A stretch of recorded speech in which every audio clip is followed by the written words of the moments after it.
4B.a.D podcast, episode 3. I must confess, it's taken a little bit of time to get this episode to you.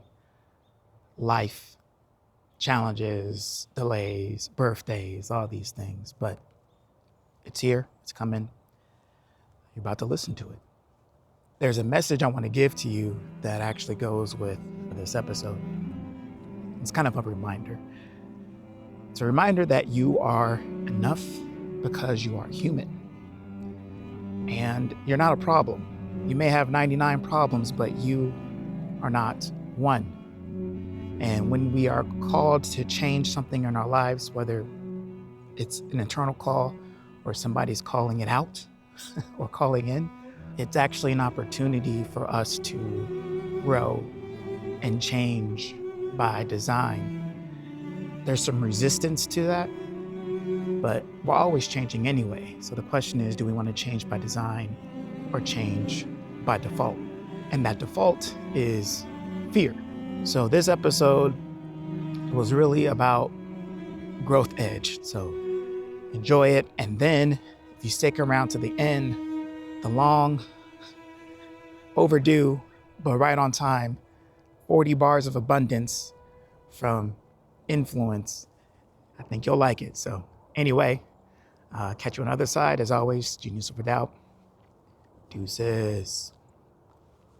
You haven't heard of this term prior to me bringing it to you today. So I'm just curious, like, what were some of the first things that just come to mind when you think of the term growth edge?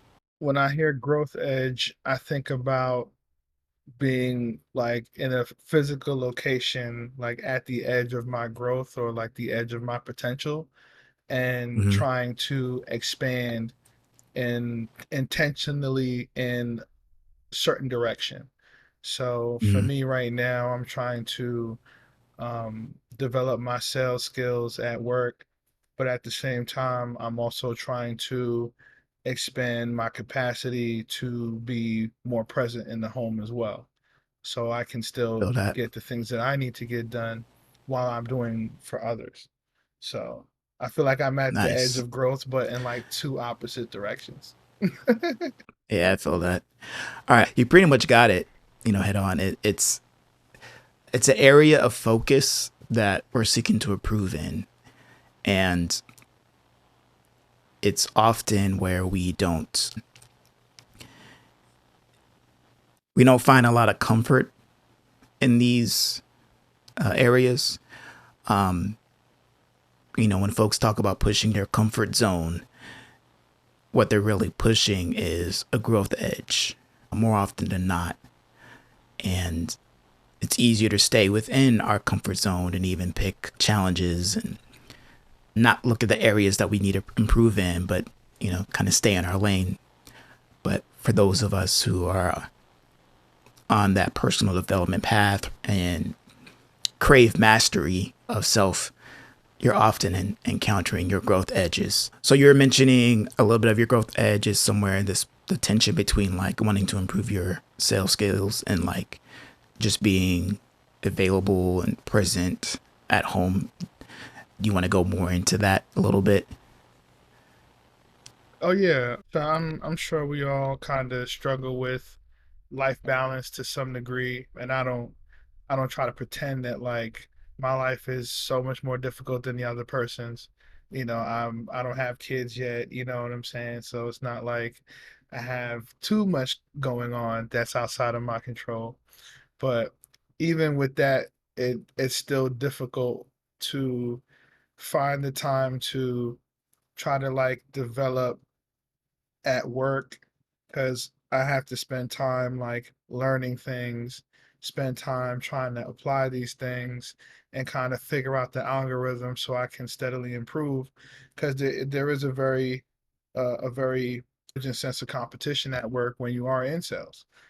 So I'm trying to grow as quickly as possible to be successful, and that's not going to happen without a little sweat equity. So I'm doing that, but at the same time, I do have a marriage that I need to pour into. I do have a home that I need to maintain. I do have family that I need to address and stay on top of and in touch with. So it's becoming harder to juggle all of the things outside of work, mainly because I truly push myself when I'm at work, and I feel like I give to so many people. So when I kind of get in my own space, it's hard for me to now do so many things when I just want to just spend time just pouring into me, or just not really doing anything at all, right? Which I'm sure we could all relate to. So yeah, so I feel like I want to complete that manifest destiny of self, but it's just looking at the mileage is just becoming a tougher and tougher road. So Mm. definitely at my growth edge, maybe even burnout. Who knows? Yeah. A manifest destiny of self. And you feel like you're coming to that the end of the road. Shout out to Boyz II Men. Philly's own. No, but my question is, because you're talking about work and you're talking about, the home, the marriage, and I guess, can you say more about like how you're trying to fit yourself into that equation? Because I think you came to it a little bit where, maybe that need to rest and recover and like not do anything. And I think also there's an interesting connection between your desire to rest and recover as also your own desire, self desire to want to improve in certain areas. So how are you fitting or looking to fit yourself into your equation of your work life balance? So I've had to inherently become more selfish, not Mm, by want, but just by a need, and now by design, because I can't continue to move at the capacity that I do. I need to find more control over a lot of things in order to maintain this delicate balance. And a part of that control demands a certain level of selfishness. So, mm, I kind of move at my own pace. Not that my pace is slow whatsoever, but I really stick to my pace, and I try not to move with the urgency of others to a degree, because if I continue to expend that amount of energy moving with urgency at everyone else's pace, for 8 hours a day, 40 hours a week, then that's very exhausting versus me pacing myself. I'm still meeting, the demands of people and needs, and addressing things. And, I'm still productive, but now I'm more in control. I'm pacing myself. And then when I, get to the end of that 40-hour work week, I'm not burnt out. Now I have energy and mm, time and space to do things for me and for the people that are in my life, whom I've been away from because I'm at work. So mm, that's kind of like one of those, the many aspects that I'm trying to calibrate. But that's one of my tools, being selfish, pacing myself, so that I mm, can ultimately do more. mm. Yeah, it's interesting. Do you, in that idea of like pacing yourself in the control, are you feeling pushback anywhere when you are like putting up, what I imagine is like a boundary, like, hey, yeah, I know you would like me to do da da da da, but I need, this is my time to do what I need to do for me. So everyone has given me grace. So fortunately, I don't Mm, have that pressure. And a lot of it just comes from my internal ambition to just be better. Like, because like I want to be mm, better tomorrow, not like 2 years from now. Like mm, I hate slow development. So I try to learn. I like to kind of equate my learning to growth spurts. Like mm, I'll start out with no knowledge at all, and then I will just devour a bunch of knowledge and on the subject, and next thing you know, you're like, whoa, how and where did you learn all of this? And it's just like, Hmm. I apply myself. But again, that takes a lot of energy and commitment, Right. to just kind of jump in on the deep end and just figure things out and learn along the way. So that in itself is, again, a challenge. Yeah. And at some Yeah. point, you got to pace yourself with that too, you know? Right. So it's like finding a way to give yourself grace that everybody else is giving you. Yes. Yes. Because, too, like a part Yeah. of it are the expectations that I have, and I want to Hmm. fulfill those, not just for, others, but for myself too. And I, excuse me. And so I really try to make sure that I perform that because I want my reputation to be that of someone who is dependable, knowledgeable, a subject matter expert, but more importantly, somebody that can learn anything. You know what I mean? Hmm. If put in the fire. Someone who's highly adaptable. So that's kind of how, like, what I credit myself for, and it's almost like a self-fulfilling prophecy when I do it. So it's nice. It's a struggle to get there, but then once I get there and I achieve it, it's a nice feeling, and then it just rinse and repeats, and that's how I've grown into the person that I am today.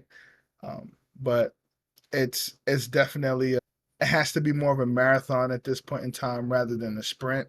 And prior Hmm. to now, it's always been a sprint for me. And one of the more consistent feedbacks that my wife gives me often is, hey, like, you have a lot of ambition, like you have a lot of determination, like you have, the work ethic, but you just move too fast. You outpace yourself often. Hmm. And that's something that I didn't quite accept as a truth of mine before, but Hmm. now I've accepted it, and as such, I can now do something about it, right? So here I am pacing myself like an elderly man with a cane, when I want to be running around like a 4-year old with stem cell knees, just jumping off anything, running around, just. My man said stem cell knees. Wow. That's You ever seen kids play at the park and the amount of things that they do? I'm like, man, that if that was an adult, Right. if that was a 40-year-old man, that Right. would not end the way you think it. Right. That's life goals right there, right? As a 40-year-old, I want to be able to play like kids play at the park, get my stem cell knees back. Oh God. With But technology coming along, that might help. That we might be broaching that. so I want to give you some credit Mm. because one of the sales principles that I came across was called commitment and consistency. Mm. And it can be used for you or it could be used against you. But one of the many facets of it is when you make a commitment personally, publicly, written, verbal, it kind of cements this commitment in your mind. And because of that, now it's in a way slightly shaped or changed your personal identity or the way you see yourself. Mm. And now you have to act in accordance with that new frame of mind or that new identity that you have, even if it's temporary, and Yep. you're more willing to do things that are consistent with that. So, quick example, you don't recycle at all. Somebody asks you, hey, can you sign this petition about, recycling? You're like, okay, fine. And now they're like, hey, do you mind donating to this fund that cleans up parks? Under normal circumstances, you would never do it because you don't even recycle at home. But in that moment, because you signed that petition to, help with this initiative, now in that moment, you've made a commitment and your identity has shifted to a person that is of that. And now, in accordance to that, to be consistent and not seem inconsistent in front of this new person, because you've made this like public commitment now, you're willing to donate. And so Mhm. I'm kind of applying a similar thing to myself in the form of a journal, which is why I want to credit you for that. So this is my journal here.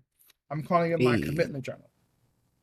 okay. And what I plan to do with my commitment journal is wake up every morning and simply write down a handful of commitments that I'm making to myself for the day. And the sole purpose of it is beyond intentionality is just to utilize that principle. I've made this commitment. I spent the time to wake up. It was the first thing I wrote down.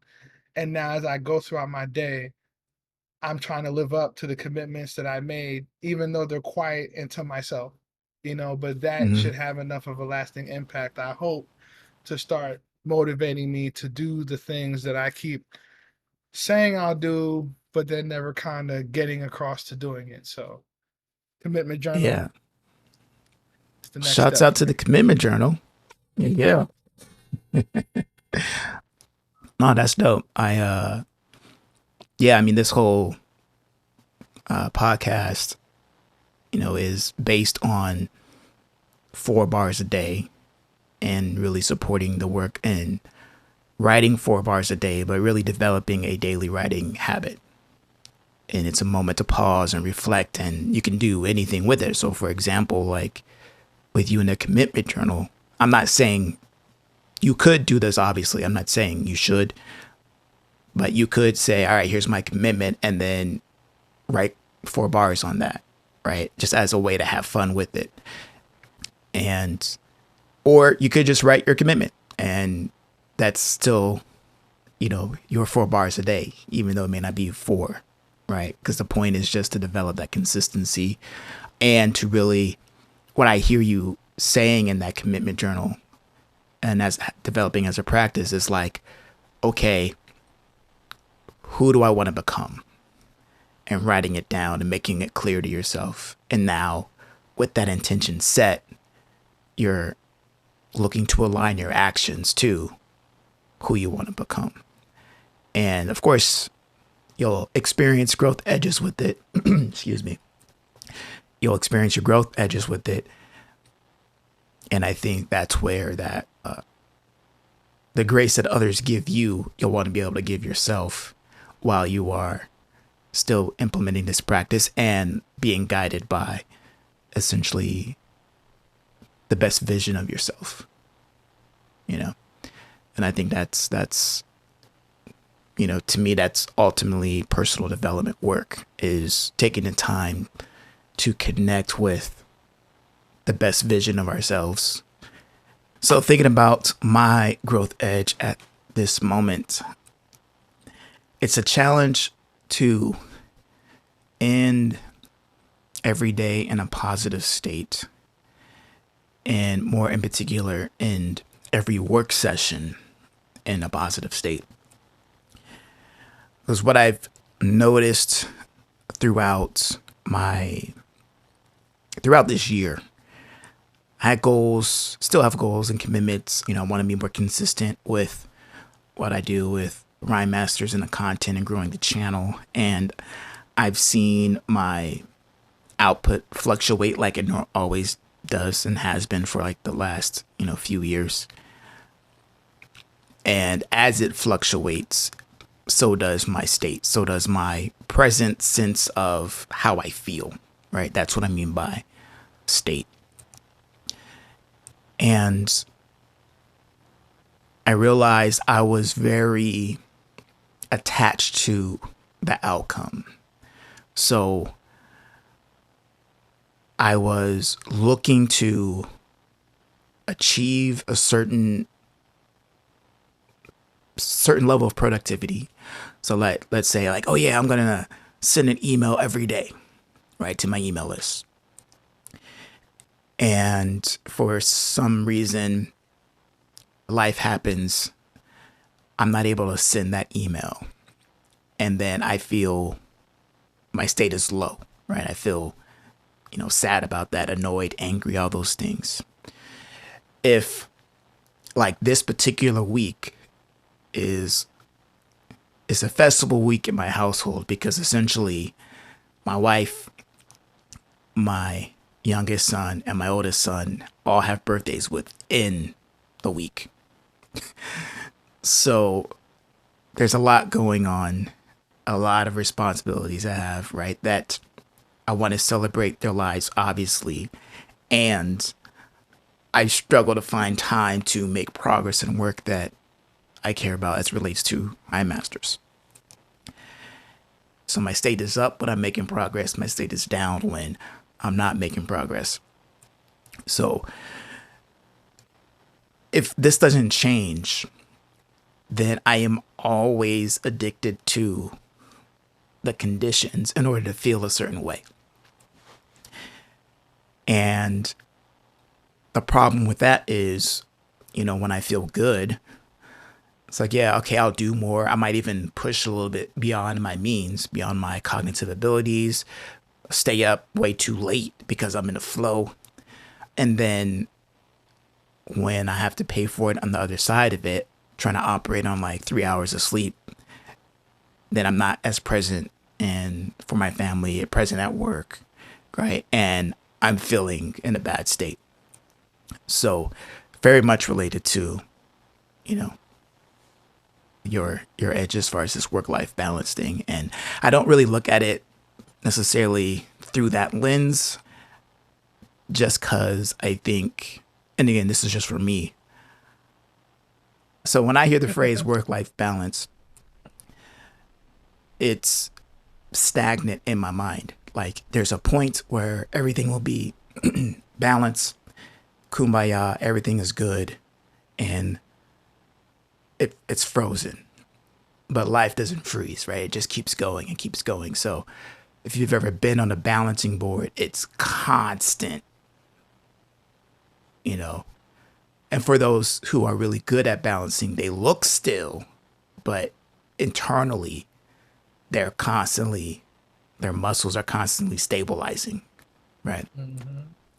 So that's what feels more connected to me. Like, how can I describe it in a way in the present sense where instead of me trying to achieve a conditioned state where everything is balanced, how do I take you could say a balanced state with me wherever I go?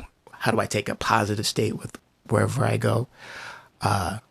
So that's the edge I'm working on. So when you were talking about that early on, I definitely would categorize this as like something that has to do with mental health in a sense, and more so like the balancing act of staying positive and coping through all of the downs or the lows. And I I definitely connect with that because for a long time I struggled to stay in a positive state as well, which my wife also informed me of. So I'm glad that I was kind of able to shift my energy in that way.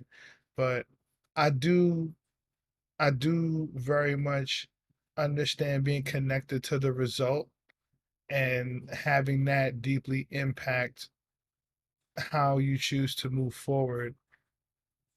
I guess thinking a little bit beyond that, where where in the result can you find the fun? Yeah, it's a great question. I would say as really kind of cultivated this state as a goal, it relates to how I approach freestyling in the sense that how do I know I did a good freestyle? Did I have fun? Like that's it. If I'm not having fun, then I'm freestyling wrong, no matter when I'm doing it. If I'm deliberately practicing something and I may not be hitting the mark of what I'm practicing, like, set a punchline technique, I lost the punchline. I'm still having fun because I'm deliberately practicing a skill, trying to improve in it. And yes, it might be it's that video game fun where it's like you can't beat a level, but you're still engaged, Hmm. right? And as long as I keep the point that is supposed to be fun, I don't keep playing until the point where I become obsessed and then it's like I'm no longer having fun and I want to like throw my console out the window and Yeah. slam the controller when I can't beat the level, right? It's like I don't. And I think that it relates to another point because it's like the results that I'm looking for, they are not in my direct control. But what is in my direct control is my state. So I may be trying to achieve something that will require more than just 2 hours of work in a day. So if I'm dependent on that thing being achieved for me to feel good, that's what creates the problem, right? I'm like, I just want this to be done.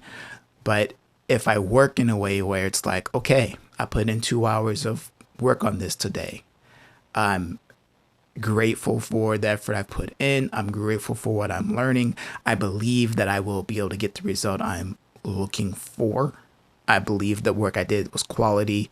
I took breaks along the way because the mental health part, what I'm discovering for myself is it's a symptom of being like mentally drained. It's not the stories that go in my head while I'm mentally drained. Oh, you're not good enough. Oh, da da da da. It's not that. It's I'm mentally drained, and that triggers these stories and this anxiety and this depression. I can't, if I spend energy trying to fight the depression in those stories, that drains me more too. But if I Yeah. just work in a way to where I don't even dip to that level because I'm taking breaks along the way. Like I'm really practicing the Pomodoro technique now. Like I do about 30 minutes instead of 25, but 30 minutes on work and then 5 minutes. And when I break, I'll get up and walk or I'll meditate. Like I'm taking real cognitive breaks. I'm not just breaking, like, oh, I'm stopping working, but then I'm going to go watch something that still keeps my mind activated. It's like I'm really trying to get my brain waves to like settle down, right? And by doing that more often, my state ends up better. And like again, I'm on day 3 of being able to be consistent and like, okay, let me do the key thing here that's important, that's challenging. Let me put some time towards it, right?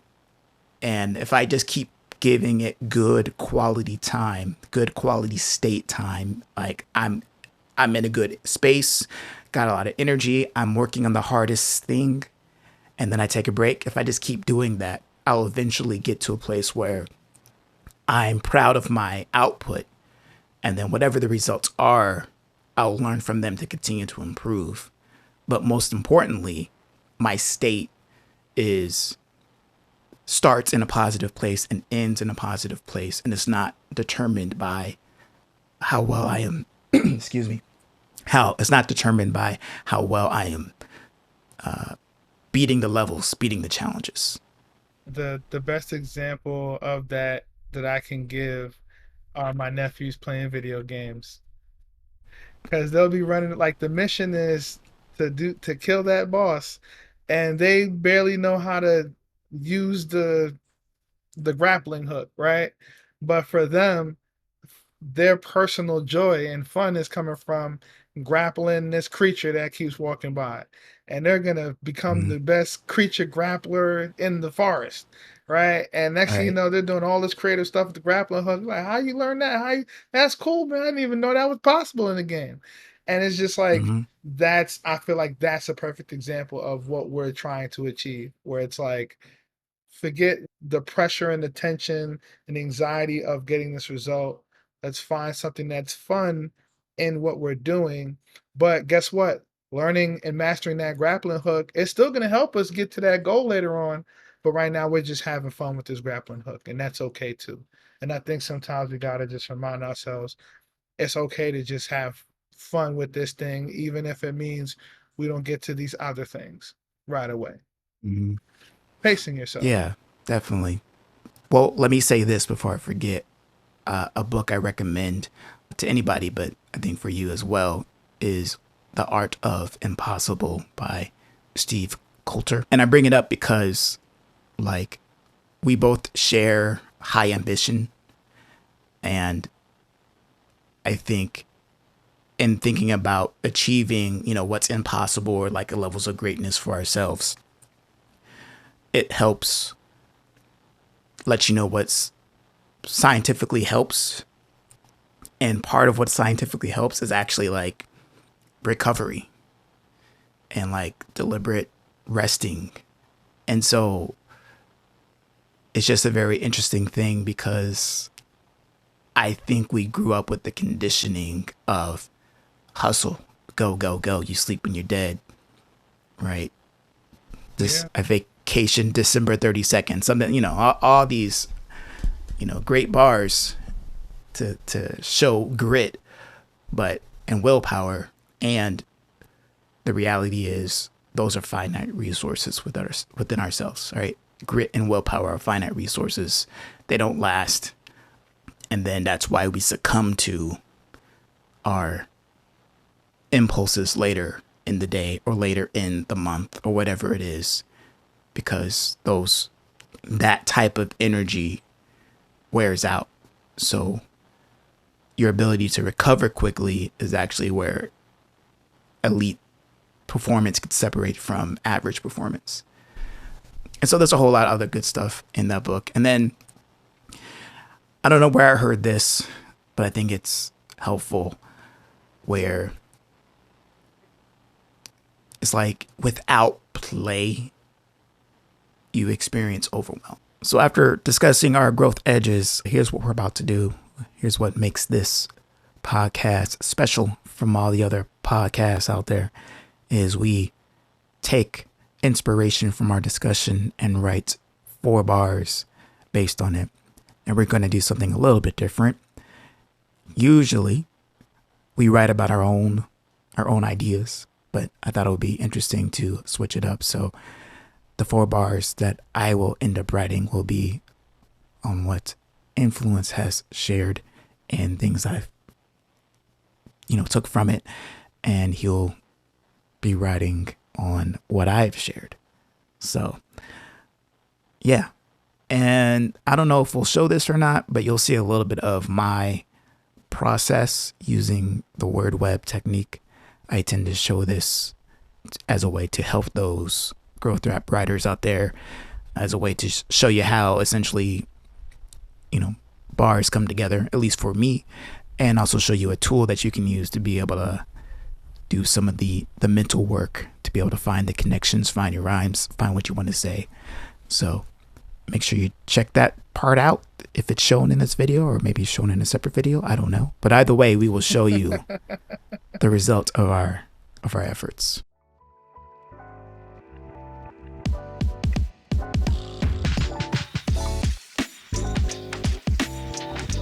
We have written our respective 4 bars, and we're ready to share it out.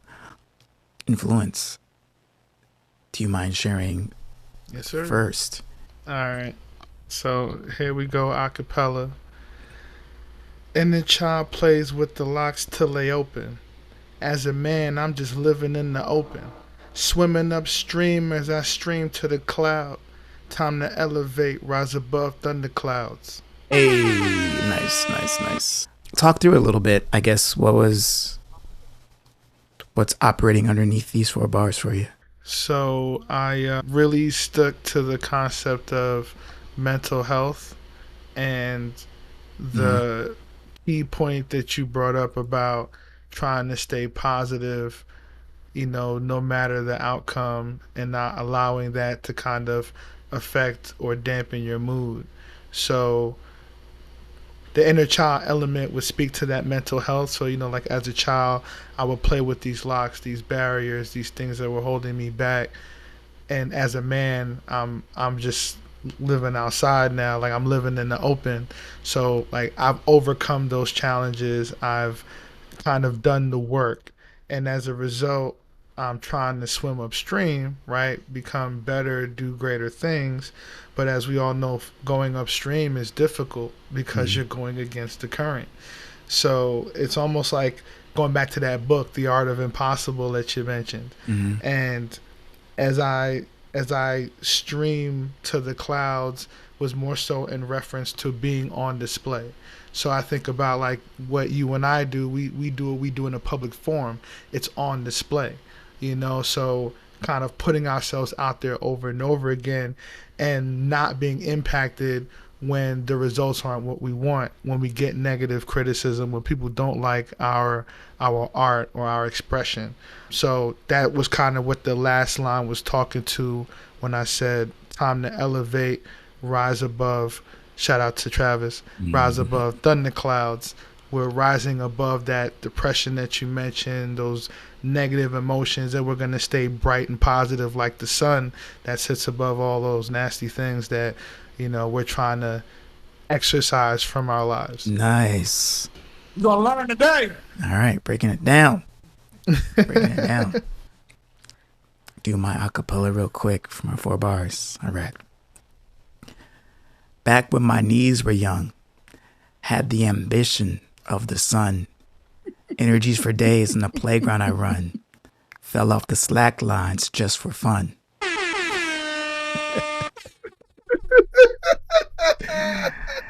Yes.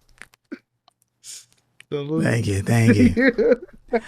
Yeah, so that whole stem cell knees thing was just stuck with me. And even though I didn't use the stem cell knees part, because it was such a great, just a great phrase. Like to me, this kind of sets up the story. Instead of trying to like capture everything that was said in 4 bars, it was like when I started writing it, it was like, this would be a start of something. So that reflective piece, and I think the thing that I'm really doing that makes it exciting for me, the ambition of the sun. So right there, it's like the idea of the ambition that you have when you're young too, where it's, I'm gonna be the president and the greatest of all time, and make all the money, and everybody's gonna look like maybe it's just me back then. I don't know. Maybe. But I see it in just young boys in particular, like that energy of just, think you're going to be the best at everything you do, even though you've never done it before, right? There's just something to that energy. The ambition of the sun, energy for days, there's, some wordplay in that, right? The energy of the sun, literally, but then obviously the sun powers days. So it hits both of those levels. And then another line I'm excited about to play with would be fell off the slack lines just for fun. Because I was thinking about slack lines really as a symbolism for balance. So Yep. what I would intend to do later is, and it's almost similar to some of the elements you're talking about, like the inner child playing with the locks. And then somehow when you get older, right, the locks, I don't think this was necessarily said, I could have missed it, but the locks start to feel like, a cage, right? So when you're young, it's like, it's fun, right? When you're young, you're balancing, it's fun to fall off and try again. But then when the stakes are higher and you need, falling off the slack line is like dropping, a bill here, dropping a date night there, dropping, not showing up, being reactive to your kids or something like that, right? Now it's not as fun to fall off the slack line, like to come out of balance. So playing with the idea of ambition and balance, like later on in the verse, is where I would that's where it would excite me to continue to write on this. So all right, so now what we'll do next is wrap it to a beat, have some fun with it. I already know that mine's gonna present some challenges because if anybody knows my method for beginning rap writing, I'm already breaking one of the rules. What? How dare I break my own rules? All right, 4 bars a day that we just wrote during this episode 3. We're gonna go to the same beat. And another aspect of rap writing, right, is not just the words you put on the page, but the writing of the rhythm and the delivery. So we'll demonstrate that. Influence has a little bit of an advantage on this one because then you write to this beat. I did not. I wrote mine without a beat, though. I will be doing my 4 bars to this beat as well. And how I deliver it will be a surprise to you and to me. So, but first we'll start with influence. Whenever you're ready. And the child plays with the locks till they open. As a man, I'm just living in the open, swimming upstream as I stream to the cloud. Time to rise above, elevate beyond the thunderclouds. And the child play with locks till they open. As a man, I'm just living in the open, swimming upstream as I stream to the cloud. Time to elevate, rise above thunderclouds. Yeah. That was dope. I like it. Okay. Back when my knees were young, had the ambition of the sun. Energy for days on the playground I run. Fell off slack lines just for fun. Back in the days when my knees were young, had the ambition of 1,000 suns. Energy for days on the playground I run. Fell off the slack lines just for fun. Yeah. Alright. I made it work. I'm glad the beat was slow and it gave me a lot of space to play with some things the second time through. Another episode of 4 Bars a Day, episode 3. I think we're steady, growing and improving. Matter of fact, round of applause for us. We did it. Yes, bravo. Yeah, but before we get out of here, I think we've been teasing this for way too long. I think it is now time.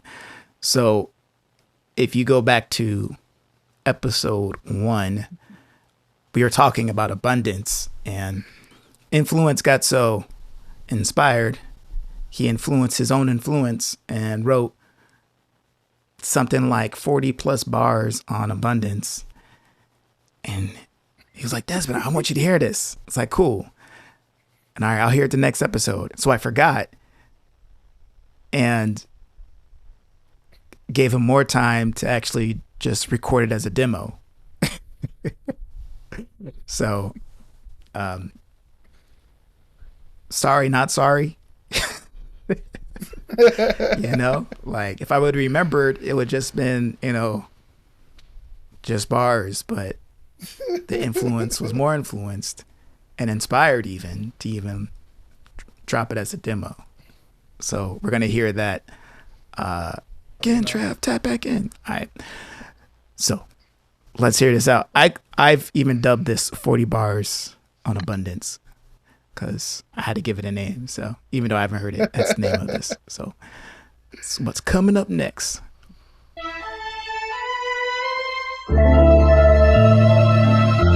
right.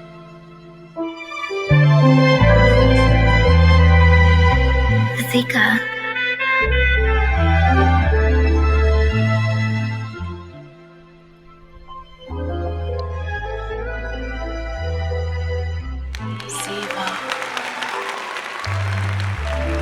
Yo, I want to give a shout out to everybody in 2025 that's outside right now and they ribs touching. You ain't the only one. They kids' ribs touching. They mama ribs touching.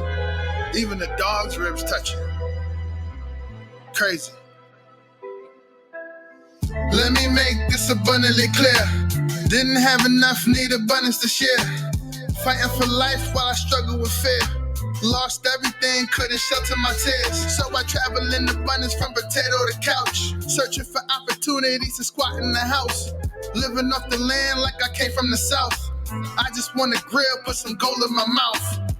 Let me make this abundantly clear. Didn't have enough, need abundance to share. Fighting for life while I struggle with fear. Lost everything, couldn't shelter my tears. So I travel in abundance from potato to couch. Searching for opportunities to squat in the house. Living off the land like I came from the south. I just want a grill, put some gold in my mouth. Charity a check, diamonds round my neck, choking me to death. Abundance, let's connect. Dollars to comments like I placed another bet. Hit the jackpot, a feeling I can't forget, a feeling I won't regret. Like calories. When I eat baguettes, fat but it's skinny how I make a meal stretch. Abundance so efficient I can't even tell yet. Buy an asset and they tax it. Liabilities, got so many I can't live. Hard to multiply when you in subtraction. No traction, moonwalking Michael Jackson. Remember the time when I fell in love with money. Remember the time when we first met. Remember the time I swallowed you like a mummy. I remember the time when you first left. Hope your dreams manifest in abundance. Change lives for the better, stop corruption. Money, power, respect ain't the only way to function. Mob ties lead to criminal assumptions. Idle hands with sticky fingers can't build. Amputated hands can't steer behind the wheel. Good luck performing a cartwheel. Ain't over your head, couldn't push or press still. Got away in abundance of times. Undetected downfield with an abundance of minds. Explosive what we could do with an abundance of minds. What a waste, copy paste an abundance of lines. Sentence after sentence, no period in between. Running on and on, grammatically need to clean. Dirty money getting rinsed through a scheme. No laundry mat, had to get it dry clean. Let me make this abundantly clear. Didn't have enough, need abundance to share. Fighting for life while I struggle with fear. Lost everything, couldn't shelter my tears. So I travel in abundance from potato to couch. Searching for opportunities to squat in the house. Living off the land like I came from the south. I just want a grill, put some gold in my mouth. Let me make this abundantly clear. Didn't have enough, need abundance to share. Fighting for life while I struggle with fear. Lost everything, couldn't shelter my tears. So I travel in abundance from potato to couch. Searching for opportunities to squat in the house. Living off the land like I came from the south. I just want a grill, put some gold in my mouth. Yeah. Yeah. I like it. I like it. I hope folks stayed to the end to hear that. It was worth the wait. And you're welcome. You're welcome, YouTube. I'll end how I always end it. As always, 1, air horn. And then 2, trust your genius without. Catch you in the next one, y'all. Deuces.